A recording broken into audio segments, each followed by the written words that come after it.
Are you worried about Bonnie as a mother? I would definitely worry if you were still doing it. Yeah. I mean, certainly like bringing punters into the home. I'm guessing you probably wouldn't do that. No. Like even now, I never film at home.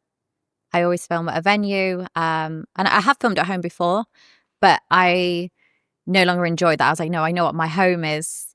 You know, I want to keep my home, and I want to be able to separate from that. And not that I've ever needed that separation, but I'd always liked the fact if I needed it, I'm not somewhere where I think, you know what, I've just been gangbanged on this sofa. It's a separate place, and I can, if I need a break, I've got the opportunity to have that. You could probably go quite a long way in sort of transforming your identity to protect the kids from the backlash at school.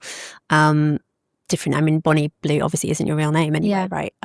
But how are you going to talk to them? How would you talk to them about how you're living? How you've got this amazing house? You know, no idea. But we were a very early age. I know that, be a very young age for them, because whatever age you think the kids start swearing or they start saying different things at the playgrounds or start watching content, it's probably a lot younger. So it would really depend on the society we're in at that moment in time. Like you said, the current age is 11.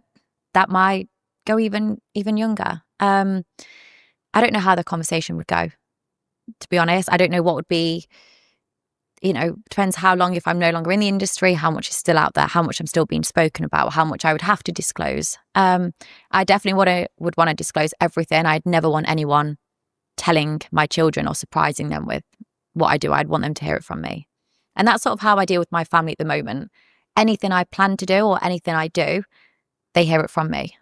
Even with, I did a documentary recently and it showed a lot of sex. It showed a lot of the gangbangs, a lot of the things I get up to. And I actually took my family to the screening.